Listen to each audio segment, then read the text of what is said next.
Вы когда-нибудь задумывались над тем, что некоторые люди обладают необъяснимой силой, даже когда они совершенно молчат?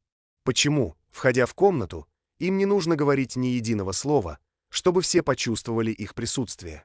Есть что-то, что эти люди знают, что-то, чему они научились и овладели, в то время как большинство продолжает говорить, объяснять, оправдывать, пытаться убедить. Елена Блаватская назвала это скрытой силой сознательного молчания. Духовная сила, которую мало кто понимает. Но если овладеть ею, она полностью меняет то, как вас воспринимают в мире. В наши дни существует негласное давление разоблачить себя. Делитесь, обсуждайте, участвуйте, публикуйте.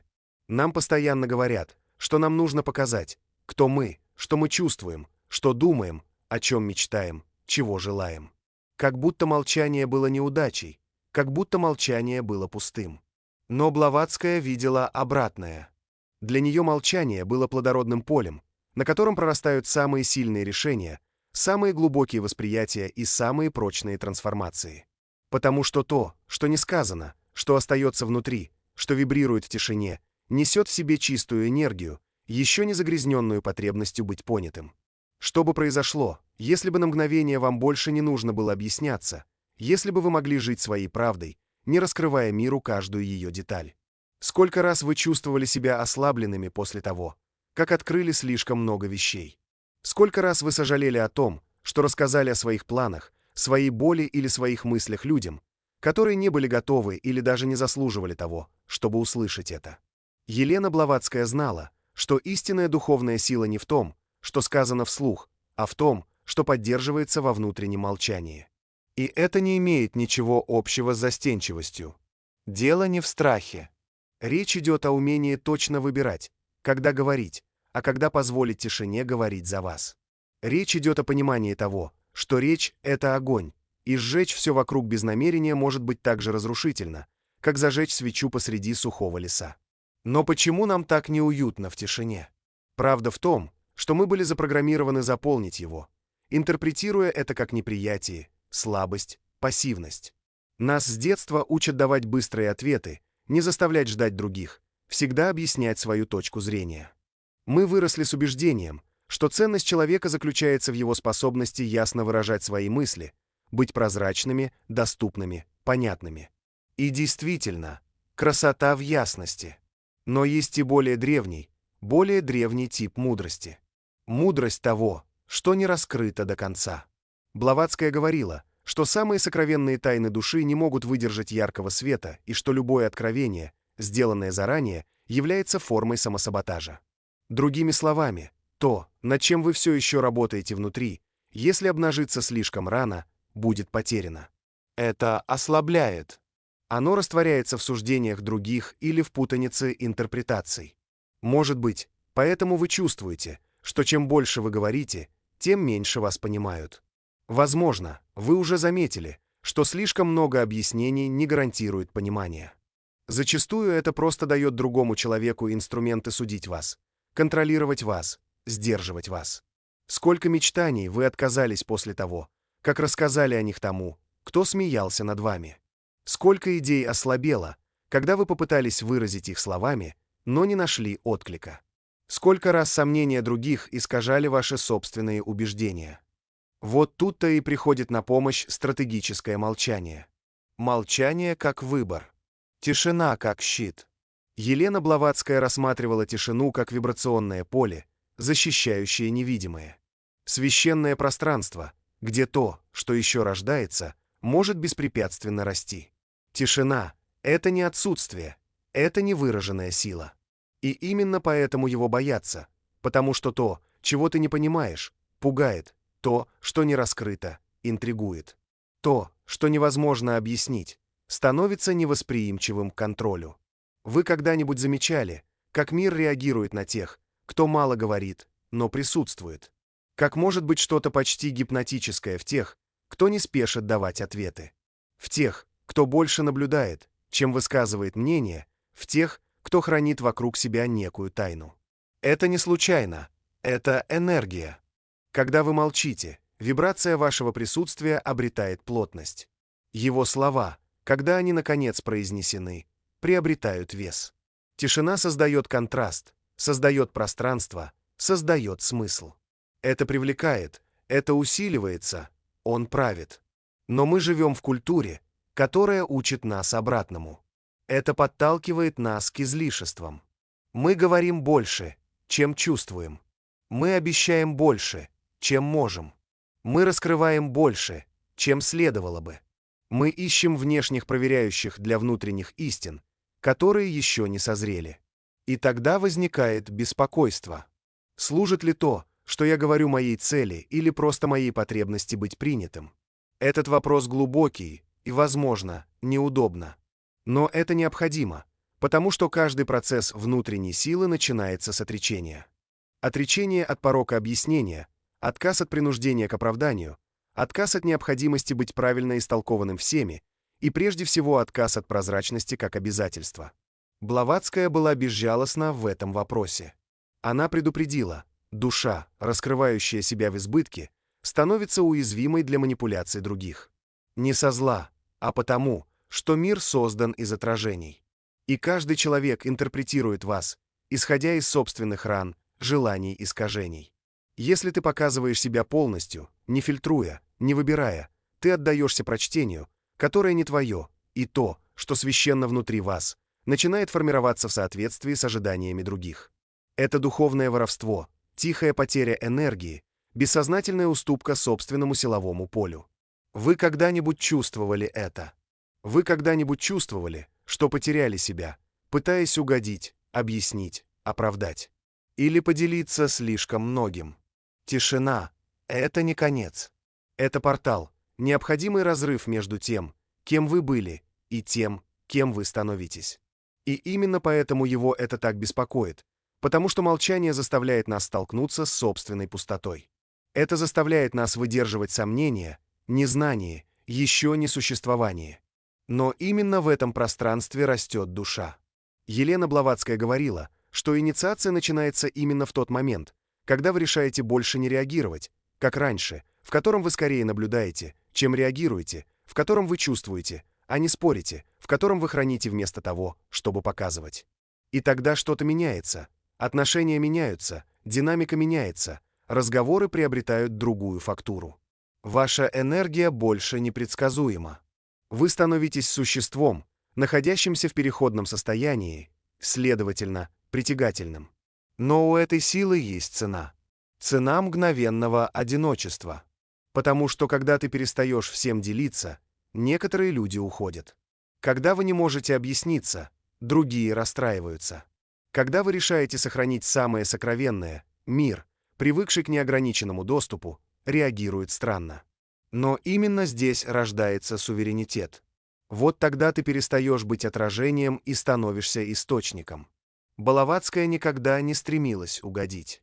Его жизнь была отмечена противоречиями, сопротивлением и непониманием. Но ее молчание, это молчание, в котором она отступала к диалогу с невидимым, было источником ее силы. Когда она заговорила, мир затрясся, потому что его слова исходили из глубины души, и потому что она умела хранить до нужного момента то, что нужно было раскрыть. Вы тоже можете развивать эту силу, но сначала вам нужно освободиться от обязанности говорить, потому что когда молчание становится выбором, слово снова становится священным. И это только начало. В следующей части мы пройдем через первый портал тишины. Того, кто все наблюдает, все фиксирует, все понимает, но все равно не двигается. Тип оккультной силы, которую Блаватская считала необходимой для любого истинного искателя. Готовы ли вы смотреть на мир, оставаясь незамеченным? Вы когда-нибудь замечали, как некоторые люди входят в комнату и даже молча впитывают все? Они ничего не говорят, но видят то, чего никто не видит. Они слышат то, что не говорится. Они замечают, кто симулирует безопасность, кто тревожится, кто пытается доминировать, не обладая реальной силой. И самое любопытное, они не шумят, они просто смотрят, слушать, садиться. Они там целые, но никто точно не знает, что происходит внутри них.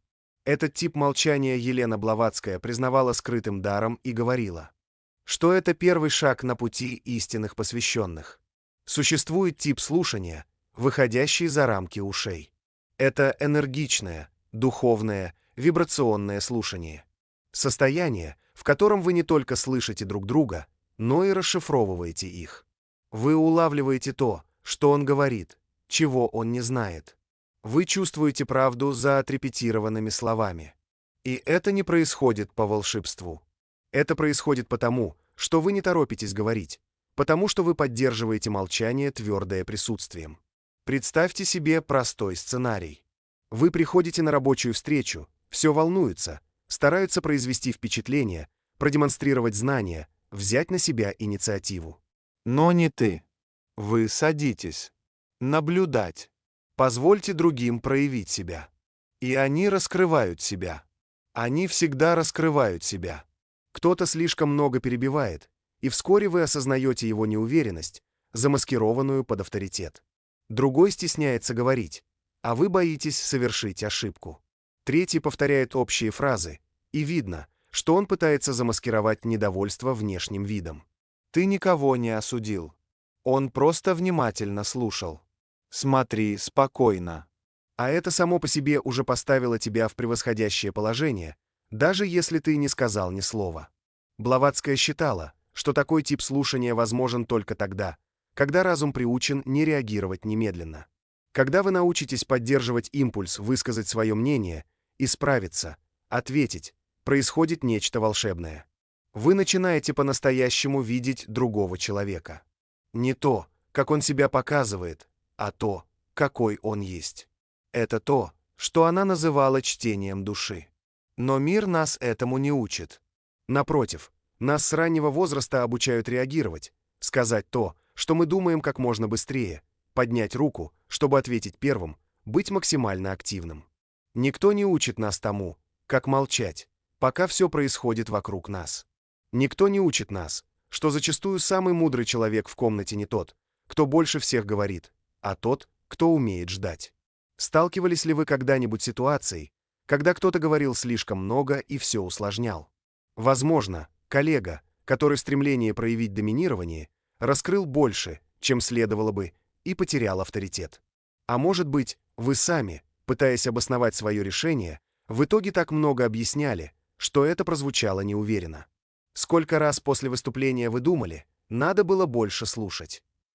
Молчание, которое вы наблюдаете, является вакциной против такого рода сожалений. Именно в этой тишине рождается стратегия. Елена Блаватская рассматривала молчание не как упущение, а как благодатное поле высшего восприятия. Когда слушаешь, не торопясь, начинаешь чувствовать тонкости, которые другие игнорируют. Паузы, нестыковки, эмоции, заключенные в голосе. Вы замечаете закономерности, понимает динамику. И тогда, не нуждаясь в показухе, ты позиционируешь себя точнее, яснее. Ваша речь, когда она приходит, получается правильной, потому что оно выращено на плодородной почве. Например, на переговорах такое молчание может стать решающим фактором между потерей всего и достижением большего, чем вы себе представляли. Опытный предприниматель знает, что тот, кто говорит первым, в большинстве случаев теряет контроль. Кто сразу предложит свое предложение, кто покажет свои условия до того, как поймет, чего хочет другой, тот в конечном итоге раскрывает игру. Но те, кто слушает, те, кто спрашивает, те, кто ждет, собирают ценную информацию. Пока другой спешит, он собирает данные. Наблюдайте за реакциями, почувствуйте нервозность, непроизвольные жесты, то, что было сказано в спешке, и то, что замолчали от страха. Все есть трек. Блаватская говорила, что высшая мудрость проявляется через слушание. Вам нужно успокоить свои мысли, чтобы уловить правду, скрывающуюся за словами, не только от других, но и от вашей собственной души. Потому что тишина, которую вы наблюдаете, также служит для того, чтобы прислушаться к себе. Иногда мы настолько заняты разговорами, ответами, взаимодействием, что не осознаем, что противоречим сами себе, предаем себя, перегибаем себя. Тишина позволяет проявиться более глубоким слоям сознания. Он подобен чистому зеркалу, в котором раскрывается внутренняя истина. В личных отношениях это молчание – драгоценный дар. Случалось ли когда-нибудь с кем-то, кто открывается тебе, и в конце концов говорит: «Ух ты, я даже не знаю, почему я тебе это сказал». Так и есть. Вы, наверное, поддерживали тишину своим присутствием, и это создает поле, где другой чувствует себя в безопасности и может открыться. Не из-за того, что ты сказал, а потому, что ты не осуждал, не перебивал, не спорил, просто приветствовал. Это тип власти, который невозможно принудить. Его необходимо культивировать. Блаватская настаивала на том, что истинная сила не навязывается, она проявляется слоями. Сначала как присутствие, затем как восприятие и только потом как действие. А для этого вам придется терпеть дискомфорт от отсутствия реакции, не заполнить тишину, поддерживать пустоту до тех пор, пока нужный момент не покажет, что нужно сделать. Этот момент тонкий. В комплект поставки не входит сигнализация. Он не объявляет о своем прибытии, но когда вы обращаете внимание, оно раскрывается. И когда вы действуете, исходя из этого зрелого восприятия, все протекает более естественно. Его речь не звучит натянуто, его решение не кажется поспешным. Ваш выбор имеет вес, потому что оно родилось из настоящего слушания. Но здесь есть скрытая проблема – тихий тест. И именно это отличает посвященных от поспешных. Умение слушать требует борьбы с собственной тревогой, с необходимостью доказать, что ты знаешь, чтобы показать, что вы присутствуете, чтобы подтвердить, что это имеет ценность. И это сложно, потому что мы живем во время, когда молчание путают со слабостью, где те, у кого нет своего мнения, кажутся незаинтересованными, где те, кто не говорит, кажутся невежественными. Поэтому молчать, пока все кричат, это поступок духовного мужества. Блаватская знала, что, храня молчание, ученик подвергается испытанию. Он чувствует искушение привлечь к себе внимание, вступить в спор слов, чтобы показать, что вам тоже есть, что сказать.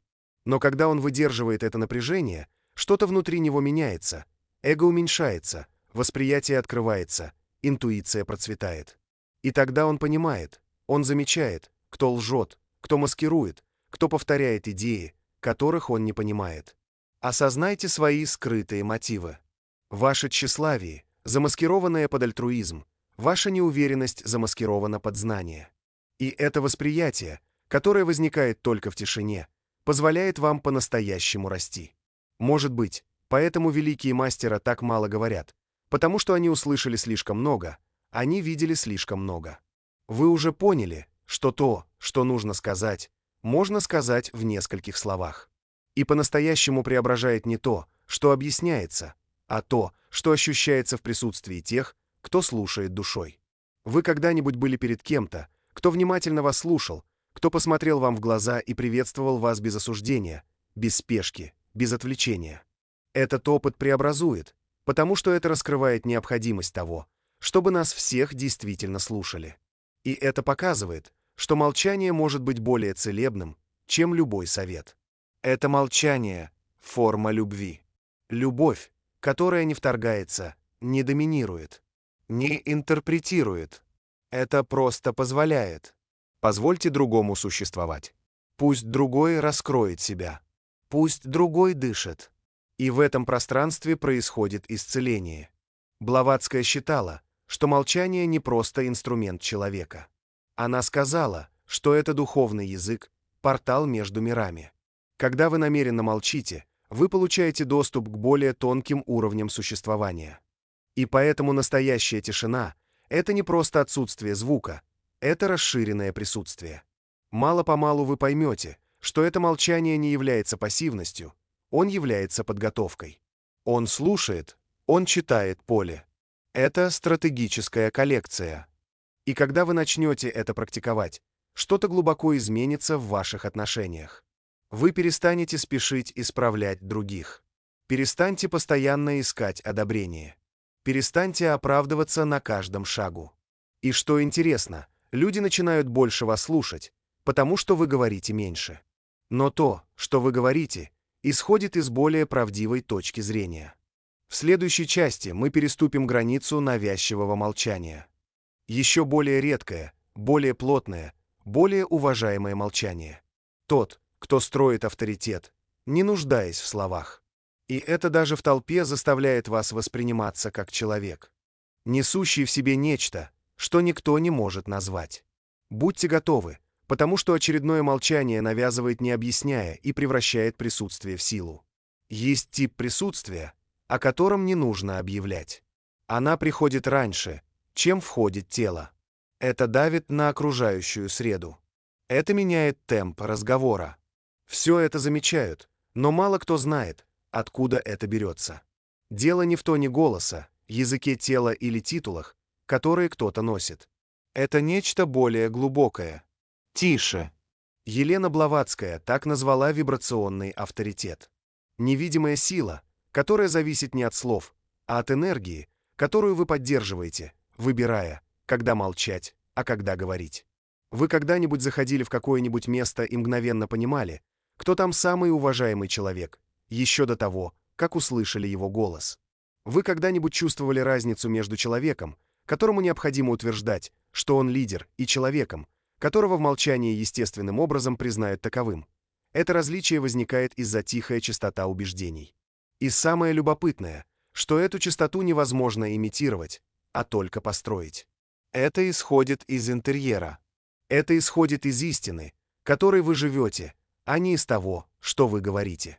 Почему некоторые люди, открыв рот, теряют половину той силы, которую имели в молчании? Почему тайна, раскрытая слишком рано, крадет больше, чем раскрывает? Елена Блаватская учила, что великие духовные лидеры умели собраться с силами.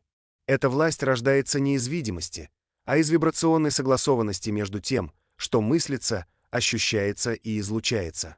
Когда кто-то живет в несогласии с тем, что говорит, слова становятся пустыми, и тело даже в молчании доносит правду, которую пытается скрыть. Но когда есть соответствие между внутренним и внешним, молчание становится броней.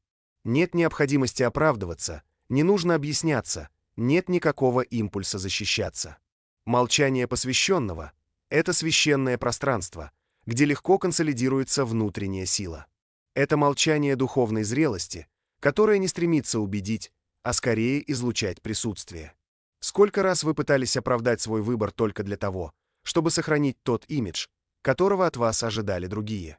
Сколько раз вы чувствовали, что, объясняя себя слишком много, ваши силы уменьшаются? В мире, который требует немедленного реагирования, сохранять молчание, радикальный поступок, он отказывается вступать в банальные споры. Это понимание того, что не каждая провокация требует реакции. Часто истинная сила заключается в том, чтобы не реагировать, наблюдая за попытками другого дестабилизировать вас и просто оставаясь. Это не холодность, это энергетическая дисциплина. Блаватская говорила, что тот, кто владеет молчанием, никогда не станет жертвой манипуляций, потому что те, кто овладел молчанием, уже преодолели потребность угождать. Пристрастие к объяснениям уже преодолено. Вы уже поняли, что чем больше вы говорите, тем больше вы отдаете свой центр взору других. Вы когда-нибудь замечали, что духовные лидеры редко подробно объясняют свои пути? Они делятся истиной с простотой. И пусть значения перекликаются друг с другом, потому что они понимают, что истинное понимание исходит не от количества слов, а от качества молчания между ними. А что, если вместо того, чтобы отвечать на критику, вы просто останетесь? Что, если при столкновении вы не почувствуете необходимости оправдываться? Что, если перед лицом нападения вы просто стоите на своем, позволяя другому человеку рассказать о себе больше, чем о вас? Вы когда-нибудь испытывали такую силу?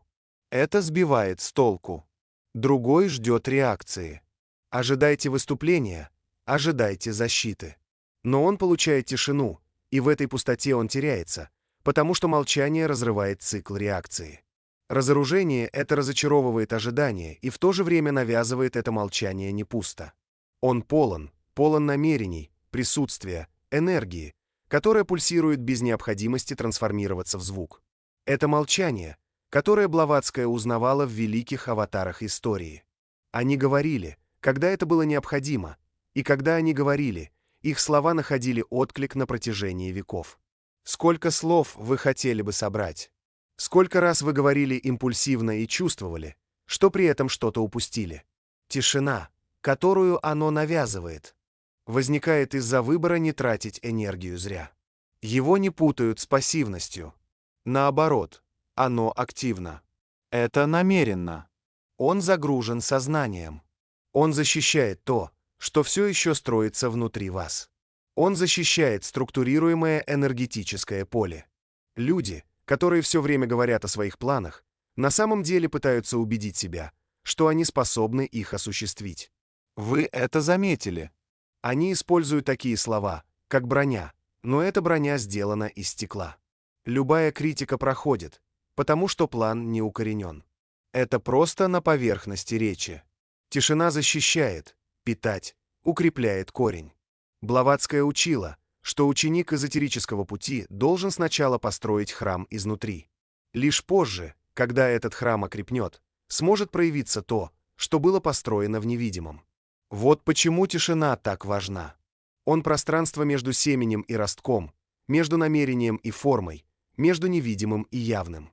Вы поддержали это пространство или вы прервали свой собственный процесс, чтобы вас преждевременно поняли. Стремление быть понятым – враг духовной зрелости. И эта спешка практически всегда рождается из страха потерять актуальность. Но смотрите, кто говорит мало, но точно, того никогда не забывают. Те, кто умеет промолчать в нужный момент, оставляют более глубокие следы, чем те, кто отчаянно требует внимания. Представьте себе общественного деятеля, которым вы восхищаетесь. Постарайтесь вспомнить, что на вас повлияло в ней. Было ли дело в том, сколько раз она появлялась, или плотность того, что она сказала, когда оно появилось? Теперь подумайте о человеке, который слишком много говорит, который всегда оправдывается, всегда пытается объяснить, всегда пытается оставаться в центре. Со временем эта фигура теряет свой блеск. Это становится предсказуемым, а предсказуемое в условиях власти становится неактуальным. Блаватская предупреждала, что святое не может выжить в избытке. Эта тайна является формой защиты. Это благоговение рождается только тогда, когда мы сталкиваемся с тем, что не раскрыто полностью. И тогда возникает фундаментальный вопрос: в какой степени ваша потребность в ясности мешает другим уважать вас? Может быть, пытаясь быть полностью прозрачным, вы сами того не осознавая, не отказываетесь от своей символической силы. Истинная власть приходит от сдержанности, от самоконтроля, от отставки до быстрого реагирования, от сознательного выбора держать слово до тех пор, пока оно не станет необходимым. И когда оно придет, пусть оно будет как молния, а не как шум.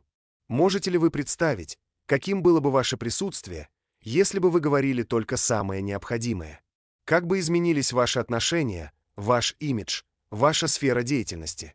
Если бы каждое ваше слово несло вибрацию глубокого внутреннего решения, тишина, которую оно навязывает, требует мужества, потому что вы будете испытаны. Люди будут пытаться сбить вас с пути. Они потребуют позиционирования, они потребуют объяснений, они будут ждать реакции, и вам придется терпеть дискомфорт. Поддержка не зная или не отвечает, или не подтверждать. И чем больше вы поддержите, тем больше вас увидят другие. Не как высокомерный или невнимательный человек, а как человек, несущий в себе что-то, чего он не понимает. Именно здесь рождается настоящий авторитет. Когда ваше присутствие ощущается до того, как ваши идеи будут поняты, этот тип лидерства становится все более редким, потому что мы все пытаемся что-то доказать, но истинному мастеру, как говорила Блаватская, не нужно это доказывать. Он просто есть, и то, чем он является, переливается даже в самой глубокой тишине. В следующей части мы исследуем самый загадочный тип молчания, тот, который сохраняет тайну. Тишина сознательной двусмысленности, где другие видят то, что хотят видеть, а вы остаетесь свободными. Готовы ли вы стать невидимым и при этом оставаться центром того, что не можете контролировать? Вы когда-нибудь замечали, как некоторым людям удается угодить всем, не говоря на самом деле того, что они думают? Вы когда-нибудь сталкивались с кем-то, кто, казалось бы, с вами согласен, но в то же время оставляет что-то открытым, как будто за сказанным скрывается больше слоев? И самое интригующее, чем больше этот человек говорит, тем меньше вы уверены в том, что он на самом деле думает. Это сила двусмысленности и молчания, которое ее поддерживает, возможно, одно из самых стратегических в истории человечества. Елена Блаватская считала такое молчание высшим искусством. Для нее двусмысленность не была ложью. Это была защита. Это был духовный разум в действии. Это был невидимый щит, который использовал посвященный, чтобы оставаться свободным, даже когда все вокруг пытались его классифицировать, навешивать ярлыки и контролировать его. И чем больше свободы вы желаете, тем ценнее становится это молчание. Сегодняшний мир кажется одержим четкими ответами, быстрыми позициями и публичными определениями. От вас ожидается, что вы точно скажете, кто вы, во что верите, на чьей стороне, что думаете по каждому вопросу. Как будто любое колебание было признаком слабости, как будто двусмысленности нет места в современном сознании. Но истина прямо противоположна, потому что чем более предсказуемыми вы становитесь, тем легче вами манипулируют. Хотите доказательств? Подумайте о крупнейших именах в международной политике. Лидеры, которые сохраняют свою базу, угождают различным группам и остаются на руководящих постах на протяжении десятилетий. Во многих случаях это происходит не потому, что они говорят правду, а потому, что они знают, как сказать «достаточно», чтобы все почувствовали заботу, никогда не застревая на одной речи. Этому навыку изучают в школах дипломатии. Переговорщики используют этот прием в международных договорах. Руководители компаний осваивают его во время интервью. Исследование, опубликованное в журнале «Личность и социальная психология», показало, что люди склонны больше доверять лидерам, которые сохраняют определенную степень двусмысленности в своих речах, пока их присутствие передает убежденность. С другой стороны, полная ясность делает лидера жестким, негибким и даже высокомерным. Парадокс здесь потрясающий. Чем более ты открыт, тем более ограниченным ты становишься. Елена Блаватская не только понимала это интеллектуально, она проживала эту двусмысленность. Его произведения всегда были полны символов, метафор, множественных значений. Это было не случайно. Она сказала, что средний человеческий разум не может вынести слишком прямой истины, что правда, когда она сырая, может быть ослепляющей. Поэтому сокрытие определенных частей знаний было для нее жестом сострадания и мудрости. Возможно, поэтому Блаватская всегда оставляла в своих книгах вопросы без ответа. Может быть, поэтому ее любили и ненавидели в равной мере. Именно потому, что оно не оправдало ничьих ожиданий. Меня там не было, чтобы подтвердить достоверность. Это собиралось вызвать вопросы. И вот теперь для вас важный вопрос. В какой степени ваша потребность быть понятым делает вас пленником? Мы живем в эпоху совпадений. Социальные сети требуют постоянных публичных заявлений. Мнение необходимо публиковать. Хэштеги нужно использовать, мыслями нужно быстро делиться. Но каждое опубликованное предложение – это татуировка на коже чужого восприятия. И чем больше вы говорите, тем меньше вы можете изменить. Потому что глаза, которые следят за вами, не хотят эволюции. Они хотят соответствия той версии, которую они уже знают. Вы когда-нибудь чувствовали себя пойманными в ловушку того, что сказали публично? Вы когда-нибудь боялись передумать и показаться бессвязным? В этом и проблема передержки. Это заключает в тюрьму. Вы становитесь заложником того, что сказали. И даже когда ты меняешься внутренне, мир все равно требует, чтобы ты оставался тем образом, который создал. Двусмысленное молчание позволяет избежать этой ловушки. Он этого не отрицает, он так не говорит. Он покидает пространство, он предлагает возможности. Это позволяет интерпретациям процветать. При этом вы остаетесь суверенными, не будучи связанными какими-либо из них. Хотите простой пример? Подумайте о том коллеге, который никогда четко не высказывает своего мнения по поводу проекта, но которого в конце концов всегда помнят как кого-то стратегического. Люди проецируют на него интеллект, которого, возможно, даже не существует. Почему? Потому что он оставил для этого место. Потому что он знал. Не заполняйте тишину хрупкой уверенностью. Он позволил сомнению сделать свое дело. На языке маркетинга это называется эффектом разрыва. В человеческом мозгу пробелы в повествовании вызывают любопытство.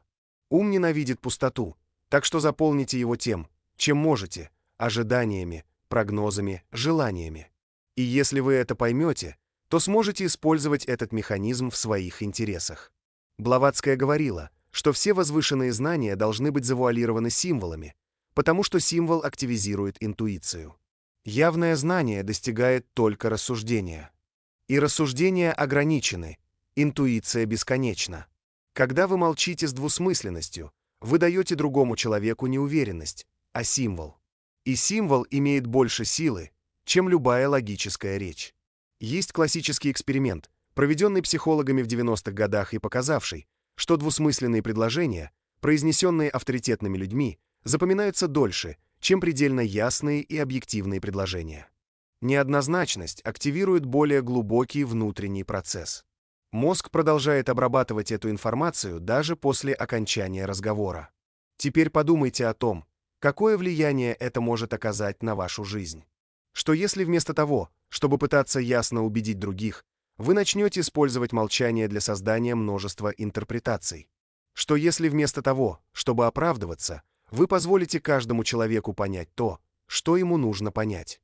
При этом вы останетесь свободными быть тем, кем вам нужно. Это не манипуляция, это суверенитет. Это область самоповествования. Вы можете использовать это в отношениях.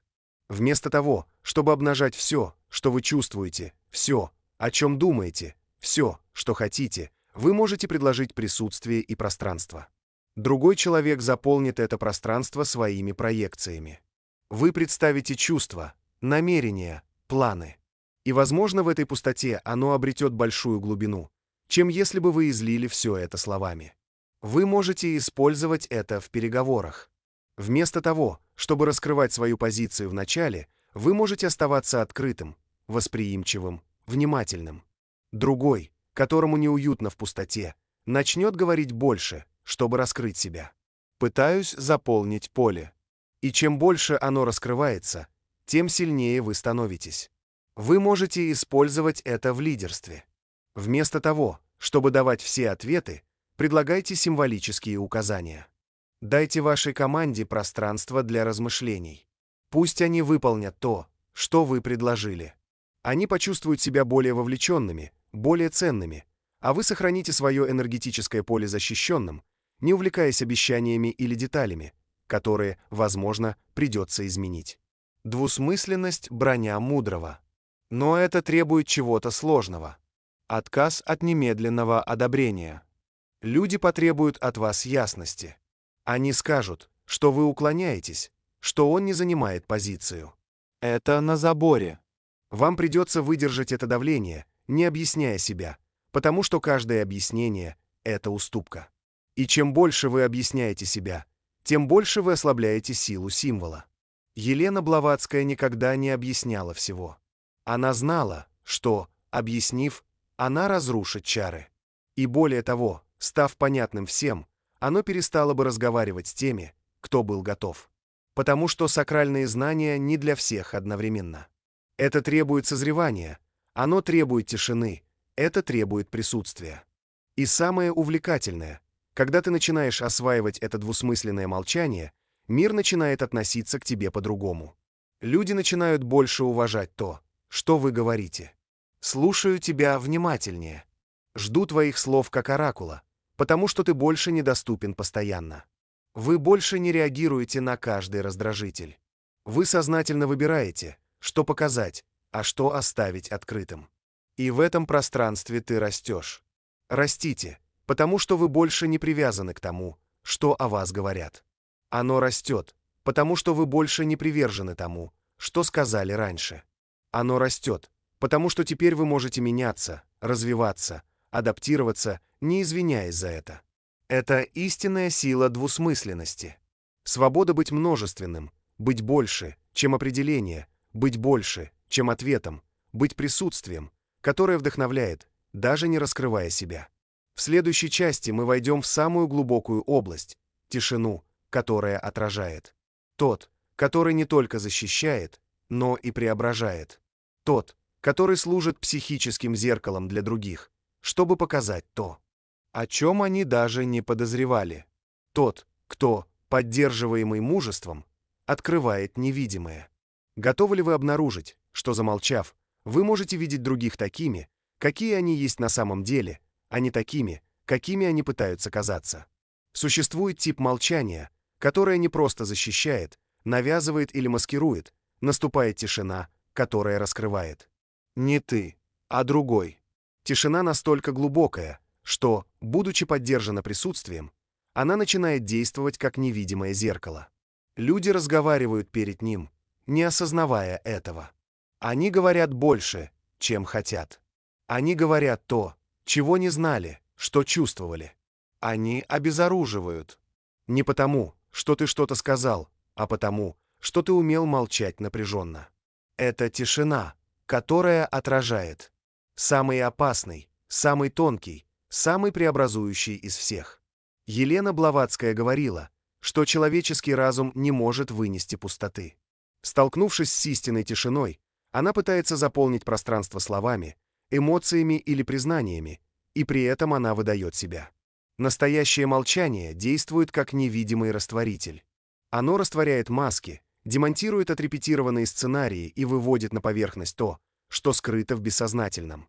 Нет необходимости противостоять. Просто выдержи паузу. Вот где все это происходит. Вы когда-нибудь испытывали это? Вы когда-нибудь молчали перед кем-то? И вдруг этот человек начинал объясняться, оправдываться, разговаривать сам собой. Как будто пустота ее молчания открыла нечто, с чем она не была готова встретиться лицом к лицу. И именно по этой причине она пытается убежать. И в попытке убежать она сдается. Это не общий навык, требует эмоционального мастерства. Требует сдерживания. Это требует осознанности. Мы живем в такое время, когда каждая пауза кажется ошибкой, в котором любое молчание интерпретируется как отсутствие ответа, отсутствие мнения или неподготовленность. Но Блаватская знала, истинное молчание — это не отсутствие, это расширенное присутствие. А когда вы твердо молчите, вы активируете энергетическое поле, где другой человек начинает видеть себя, даже не подозревая об этом. Вы становитесь зеркалом. Представьте себе обычный разговор.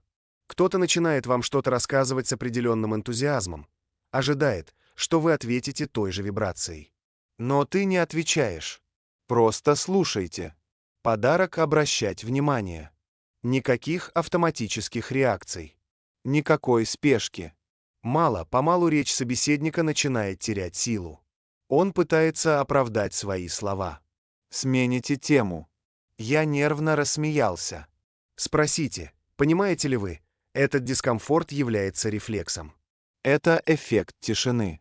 А теперь представьте, какой тот же эффект может оказать на переговоры, спор, эмоциональный конфликт. Настоящее молчание лишает других иллюзий контроля, потому что истинное молчание не стремится убедить, оно только поддерживает, и это обезоруживает. Те, кто привык контролировать разговор, теряются. Те, кто защищает себя речью, раскрывают себя. Те, кто прячется в болтовне, в конечном итоге говорят слишком много. Существует невидимая сила, поддерживающая невысказанное. Тишина, которая размышляет, не является пассивной тишиной. У него есть намерение, у него есть присутствие, имеет плотность. Это как магнитное поле. Чем больше ты держишь, не убегая, тем больше раскрывается другой. Но вы видите за пределами поверхности, но вы получаете доступ к тому, что стоит за языком. Блаватская говорила, что величайшие тайны заключаются не в словах, которые мы слышим, а в паузах, которые мы делаем.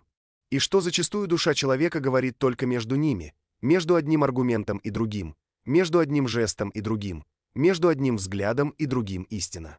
Но чтобы это услышать, нужно присутствовать. А присутствие нельзя импровизировать.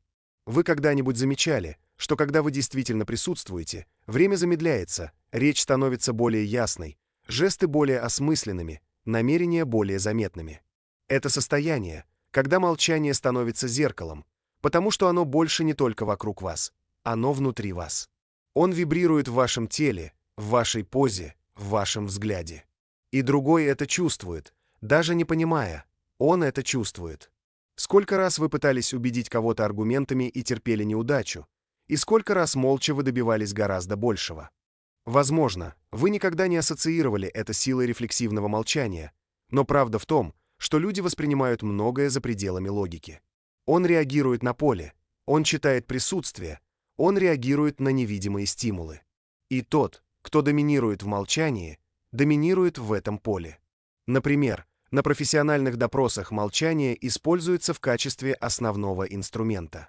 Не вопросы выявляют недостатки истории, а время, которое допрашиваемому необходимо выдержать, прежде чем ответить. Лучшие эксперты по опросам не перебивают. Они просто удерживают пространство, пока другой не заговорит, а другой всегда говорит, потому что молчать неудобно, а в дискомфорте защита падает. Но молчание — это не просто оружие в конфронтации. Он также является мостом в глубоких отношениях. Есть пары, которые после многих лет совместной жизни заново открывают свою связь, только научившись слушать в тишине, не пытаясь исправить другого, не пытаясь выиграть спор, просто слушаю. Оно остается, выдерживает зеркало.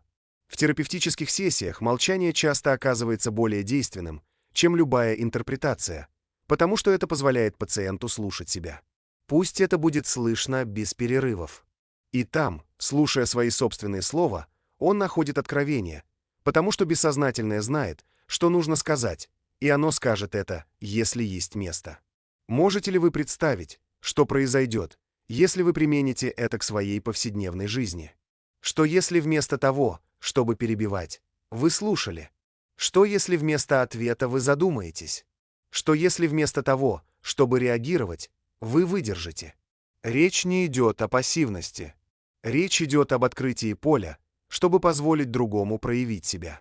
Потому что чем больше говорит другой человек, тем больше он показывает, кто он есть. И чем больше вы слушаете, тем больше понимаете, о чем на самом деле идет речь. Блаватская говорила, что любая форма господства начинается с самоконтроля. И отражающая тишина — это именно та внутренняя область, которая превращает вас в зеркало другого. Не потому, что вы подражаете этому, а потому, что вы раскрываете это. Ваше молчание становится чистым зеркалом, а другой, глядя, видит не тебя, а самого себя. И тогда, сами того не осознавая, вы становитесь центром. Вы не говорите, но командуете. Не требует, но влияет. Оно не навязывает, а преображает. Такое влияние невозможно подделать. Оно возникает только тогда, когда вы уже прошли предыдущие стадии молчания. Молчание, которое наблюдает, молчание, которое навязывает, молчание, которое двусмысленно. Потому что только тот, кто уже научился сдерживать порыв, реагировать, может выдержать это размышляющее молчание. Но здесь есть опасность, и он настоящий. Любой, кто не готов выдерживать молчание, которое они отражают, может стать губкой для другого. Он может поглощать чужие эмоции, боль, страхи, неуверенность. Поэтому такое молчание требует подготовки. Оно требует, чтобы вы умели различать то, что принадлежит вам, и то, что принадлежит другим. Пусть вы не путаетесь, чтобы ты не потерялся в зеркале. Вот почему Блаватская так настаивала на построении вибрационного поля. Посвященному необходимо иметь сильный внутренний якорь, центр, ясность в отношении ваших собственных ограничений. Только тогда он сможет поддерживать размышления, не загрязняя себя. Тишина, которая отражает, нейтрально. Он жив, и поэтому ему необходимо четкое внутреннее руководство. Готовы ли вы отражать других, не стирая при этом себя? Готовы ли вы услышать больше, чем слова? Готовы ли вы освободить место и не потеряться в нем? Это вопросы, на которые никто не сможет вам ответить. Но это вопросы, которые направляют вас на путь. И путь продолжается, потому что есть еще более продвинутое молчание. Тот, который не просто наблюдает, навязывает, размышляет или защищает, тишина, которая реорганизует, это восстанавливает какое лекарство, какая перепрограмма, тишина, в которой трансформация перестает быть незаметной и становится видимой. В следующей части мы исследуем абсолютную тишину, ту, которая не только укрепляет вас, но и освобождает.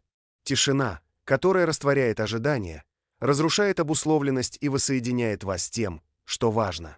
Готовы ли вы перестать быть просто зеркалом и стать источником? Иногда мы проводим всю жизнь в поисках ответа. И это было в тишине, не в обычном молчании. Не тот, который появляется из-за отсутствия чего-либо сказать, но в выбранной тишине. Тишина, наполненная сознанием, пульсирующая мудростью, преображающая любую среду, даже без единого слова. Это молчание не пусто. Оно наполнено всем, чем вы являетесь. Но что вам еще не пришлось доказать? И теперь, когда вы зашли так далеко, пройдя через столько слоев молчания, выслушав то, что раньше оставалось незамеченным, почувствовав силу не объяснять себя, не определять себя, не ограничивать себя, мне нужно задать вам вопрос. Простой вопрос, но он может изменить вашу жизнь. Что вы собираетесь делать со всем, что теперь знаете? Потому что знание — это только начало. Настоящие перемены происходят, когда то, что вы знаете, проникает в вашу кожу и начинает влиять на ваши отношения. Когда это превращается в действие, в выборе, в позе, знание без практики становится бременем, но прикладные знания становятся свободой. Свобода реагировать по-разному, чтобы слушать больше, говорить намеренно, перестать быть заложником постоянного воздействия и начать создавать впечатление, которое впечатляет даже в тишине. Может быть, теперь вы задаетесь вопросом, с чего мне начать? Как я могу превратить то, что я почувствовал в этом видео, во что-то, что действительно отразится на моей жизни, на моих отношениях, на моей работе, на том, как я занимаюсь миром? Ответ начинается внутри, потому что все, что вы хотите изменить снаружи, сначала должно быть преобразовано в вашем внутреннем поле. Итак, вот практичный, простой и мощный план. Сценарий ежедневного применения, который может отвлечь вас от теории и начать жить в этом новом состоянии молчаливого и осознанного присутствия. 1. Просыпайтесь в тишине. Первые 10 минут дня ничего не говорите, прежде чем взять в руки мобильный телефон, прежде чем отвечать на сообщения, прежде чем открыть рот, просто будь, дышать. Наблюдайте за своим телом. Обратите внимание на свои мысли. Просыпаться с тобой. Да, практикуйте активное слушание. Да, практикуйте активное слушание. Выберите разговор в течение дня, который вы будете слушать, не перебивая, не думая об ответе. Просто слушай. И обратите внимание, что изменится в другом, в тебе, в пространстве между вами. 3. Отключите автоматическую реакцию. Каждый раз, когда вам хочется оправдаться, защититься или поправить кого-то, дышите. Сосчитайте до 5. Спросите себя, действительно ли необходимо то, что я хочу сейчас сказать. Зачастую молчание более эффективно. 4. Создайте зоны присутствия. Выберите 2 момента в день, когда вы будете присутствовать в тишине. Это может быть во время принятия душа, при ходьбе, приготовлении пищи. Никакой музыки, никаких отвлекающих факторов. Только ты с собой. 5. Просмотрите перед отображением. Прежде чем что-либо публиковать в социальных сетях, напишите и подождите 5 минут. Прочтите еще раз и спросите себя, этот пост рожден моей свободой или моей нехваткой? Вы будете удивлены ответами. 6. Планируйте без объявления. Если у вас есть новый проект, идея или мечта, не рассказывайте об этом всем сразу. Пусть он растет в тишине. Поддерживайте эту идею молча. А когда оно станет достаточно сильным, тогда да, поделитесь им с тем, кто готов его принять. 7. Выдерживайте неудобные паузы. В трудных разговорах не спешите заполнять тишину. Подожди, ждать. Посмотрите, что другой открывает в этой пустоте. Вы поймете, что молчание говорит больше, чем многие речи. 8. Создайте дневник молчания. В конце дня запишите, когда вы замолчали и вас ударили. И когда ты заговорил и понял, что мог бы сохранить это создаст осведомленность, это укрепит проницательность, это отполирует вас. Эти практики не являются изолированными упражнениями. Они образуют путь. Путь обратно в ваш центр, воссоединение со своим истинным авторитетом, о пробуждении более глубокого разума, того, который Блаватская называла голосом молчания. Голос, который слышен только тогда, когда все остальное молчит. И если вы считаете, что все это невозможно применить в повседневной жизни, подумайте вот о чем. Тишина, которую мы здесь предлагаем, не является отсутствием жизни. Напротив, это начало более полноценной жизни. Более осознанной, больше связано с тем, что действительно важно. Вам не обязательно становиться монахом и не изолировать себя. Вам нужно прежде всего перестать быть заложником срочности высказаться, необходимость доказывать, принуждение раскрыть себя. Молчание – ваш инструмент, ваша тактика, ваше убежище. И это не значит стать холодным, отстраненным, равнодушным человеком. Напротив, настоящее молчание делает вас более чувствительным, более присутствующим, более связанным, потому что ты перестаешь реагировать и начинаешь по-настоящему чувствовать, воспринимать, выбирать. Блаватская говорила, что на духовном пути величайшая победа – это та, которая происходит в молчании. Тот, которого никто не видит, тот, который не нуждается в чьем-либо признании, тот, который приближает вас к истине. Неодобрение. И теперь я приглашаю вас стать частью этой трансформации. Вы, кто зашел так далеко, кто поддерживал каждую часть этого видео, кто чувствовал в каждом слове силу молчания, вы уже знаете, что что-то внутри вас изменилось. Возможно, я не могу назвать это. Возможно, он все еще организует себя, но ты это почувствовал, и то, что было по-настоящему прочувствовано, никогда не исчезает. Теперь ваша очередь пойти дальше. Возьмите эту тишину в свою повседневную жизнь. Прислушайтесь к своим отношениям. Привнесите это присутствие в свою работу. С этого момента привносите этот молчаливый авторитет во все, что вы делаете. И если вы хотите пойти с нами в этот путь самопознания, пробуждения, глубокого воссоединения с самым важным, тогда я обращаюсь с просьбой с открытым сердцем подписаться на канал Эй. Это наше священное пространство для расширения, размышлений и трансформации. Если это видео вас чем-то затронуло, поставьте лайк. Это поможет большему количеству людей найти этот контент. А если вам хочется, поделитесь своим опытом или вопросами в комментариях. Это может быть анонимно. Важно то, что вы позволяете себе выражать себя по-своему, в удобное для вас время. Потому что это не просто видео, это призвание, призыв к новому образу жизни в мире, более настоящее, более осознанный, тише и именно по этой причине бесконечно более могущественным. Увидимся в следующем выпуске. А до тех пор меньше говори. Чувствуйте больше. Молчание намеренно. И пусть мир научится вас слушать, даже когда вы ничего не говорите.